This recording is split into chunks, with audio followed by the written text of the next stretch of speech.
Potential for India seaplane tourism enormous. Around 95% of India's trade by volume, and 70% of trade by value, is carried through sea routes. India's growth in the maritime sector is emerging as a leading blue economy globally. Capacities for creation of infrastructure of seaplane operations like hangars, floating docks, flight tanks, buoys, etc., and capacity building of operation, vis-à-vis the availability of trained pilots, AMAs, must be developed. With a coastline of more than 7,500 kilometers, a large number of dams and river ports, 200 small ports and 13 major ports, there is a huge potential for India seaplane tourism operations, said Mr. Hardeep Singh Puri, Minister of Civil Aviation, Government of India. Addressing the plenary session on water transport promoting cargo and passenger movement, seaplanes tourism at the India Maritime Summit 2021, Mr. Puri said, India is going through a civil aviation paradigmatic shift. Though the seaplane operations in India are still in a nascent stage and business models need to be developed to make these operations viable economically and sustainably, a regulatory framework for seaplane operations has been put in place.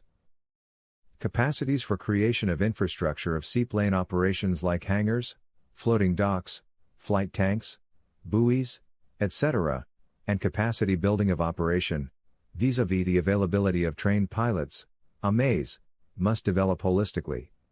That the potential for seaplane operations is enormous, is obvious and evident not only to those of us in policy formulation, but also economic stakeholders who wish to exploit these potentials for increase in tourism and related activities, Mr. Puri added. Mr. Puri said they have currently operationalized 311 of the 760 identified routes and are planning to take the number of operationalized routes to 1,000. He said they also have 100 airports currently under construction and several greenfield airports. With the seaplane services launched from the Statue of Unity along the Narmada riverfront last year, the ministry has received a number of proposals from various states for launch of similar services and operations. The potential that exists is enormous and the ministry has set up an institutional mechanism with the Ministry of Ports, Shipping and Waterways, the Ministry of Tourism, and other state governments. Further, the minister spoke about India's growth in the maritime sector and emerging as the leading blue economy globally.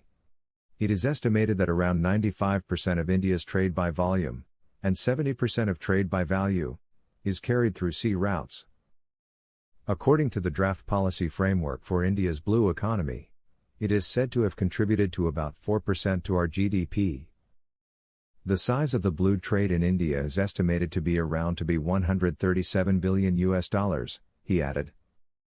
Dr. Amita Prasad, chairperson, Inland Waterways Authority of India, said that India ranked 44th in the World Bank Logistic Performance Index 2018 across 6 metrics: customs, infrastructure, international shipment, logistics, competence tracking and tracing, and timeliness. Each segment of logistics encounters significant challenges leading to high cost and low efficiency. Therefore, there is a need to optimize model mix road, rail, and IWT, for improving last-mile connectivity and enhancing the logistic value chain through digitization, etc. She stressed the importance of PPP concessions for the same. Ambassador Vikram Doraiswamy, High Commissioner of India to Bangladesh, said that the eastern region, the undivided Bengal and beyond, has served as the fundamental transportation route. The current context is that regional supply chains have increased because of COVID. Beyond that, we have recognized the environmental challenges and the complexities of logistics in our region to necessitate a need for greater coordination of multiple modalities of logistics, he added. Captain Anil Kishore Singh, Chairman, FICCI Subcommittee on Inland Waterways and Coastal Shipping, and CEO, Inland Waterways and Dredging, Adani Ports and said that long-haul movements on inland waterways are still unexplored and have no major players. Further, he said, most of the movement is on NW1 via IBPR.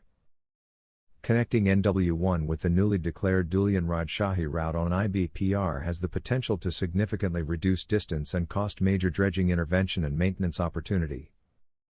Mr. Harry De Layer, Partner, SDC Nestra BV, Mr. Sergei Lazarev, Head, Export Department, SSSR Fleet, Professor Pratap Talwar, Managing Principal, Thomson Design Group, Mr. Arnab Bandyopadhyay, Lead Specialist India Transport, World Bank, Mr. Raj Singh, Chief Executive Officer, Heritage Cruise, made presentations on water transport and tourism activities on inland waterways. #Rebuilding Travel